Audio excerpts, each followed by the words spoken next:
Bismillahirrahmanirrahim. Assalamualaikum warahmatullahi wabarakatuh. Di sini saya akan menjelaskan tentang menganalisis tentang kurikulum pendidikan Islam. Kurikulum mengacu pada tujuan pendidikan Islam. Tujuan memiliki peran strategis dalam menentukan kebijakan kurikulum. Tujuan yang jelas akan mempermudah pendidik mengambil langkah operasional dalam proses kependidikan.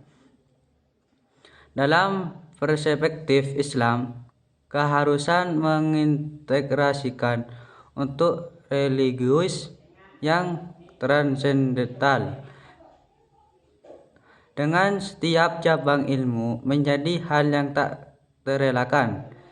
Sebab itu, jika kedua hal tersebut tidak terintegrasi dengan baik, maka akan menimbulkan bias pemikiran yang pada gilirannya akan mengakibatkan rasa kebingungan pada peserta didik.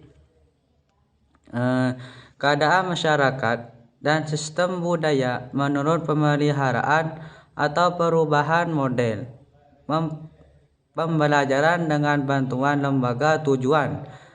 Bahan pembelajaran perlu disajikan dalam bentuk sekuensi, gradasi, kuantitas, dan berbagai alat pendukung lain yang sesuai dengan tujuan pendidikan. Dalam hal itu, tujuan sebagai disampaikan oleh Hasan Langgulung dibagi menjadi 4. Yang pertama yaitu tujuan akhir, yang kedua ultimate goals, yang ketiga yaitu immediate goals, dan tujuan khusus. Semua tujuan tersebut harus berjalan dengan berhubungan dengan berbagai sistem sebab akibat, hukum-hukum material, dan keharmonisan kehidupan praktis duniawi. Tujuan ini memiliki arti yang sangat penting sehingga harus terus diperjelas. Dalam pengembangan kurikulum diperlukan satu pendekatan yang proporsional. Pendekatan yang proporsional ini dipengaruhi oleh tujuan yang ditetapkan. Kurikulum berbasis kompetensi yang ditawarkan saat ini boleh dikatakan lebih cenderung menggunakan pendekatan teknologi dengan menekankan pada profesi lulusan, baik utama, pendukung maupun lainnya. Pengorganisasian materi dan buku teks. Tujuan-tujuan seperti telah dijabarkan dalam kurikulum di atas tidak cukup hanya dipajang pada silabus atau paket belajar.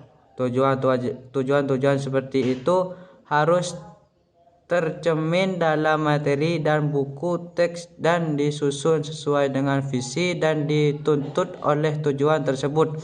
Upaya untuk mewujudkan hal ini memang berat karena menumbuhkan waktu yang lama, biaya yang tidak sedikit, dan juga membutuhkan ahli ilmu yang sekaligus mempunyai wawasan religius yang memandai sebagai mampu membuat kurikulum yang integratif. Lanjut, kurikulum harus mengacu pada prinsip pendidikan. Untuk menghindari persoalan yang mungkin muncul dalam penyusunan kurikulum dan juga dalam proses belajar mengajar, maka perlu dikemukakan prinsip-prinsip pendidikan Islam yang berkenaan dengan proses belajar mengajar ini. Suatu kesulitan dalam mengemukakan prinsip-prinsip pendidikan Islam secara normatif adalah timbulnya masalah yang sering tercampur dengan hal-hal yang bersifat mikro, sehingga para ahli biasanya berbeda dalam menetapkan mana hal-hal yang termasuk prinsip dan mana yang bukan. Tidak diragukan lagi bahwa ide mengenai prinsip-prinsip pendidikan Islam memang banyak tertuang dalam ayat-ayat Al-Quran dan hadis Nabi. Di sini prinsip-prinsipnya pendidikan Islam.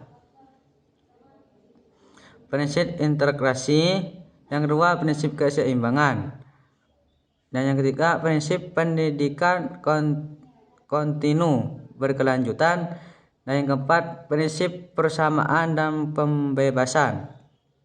Baik, dari saya sekian, terima kasih.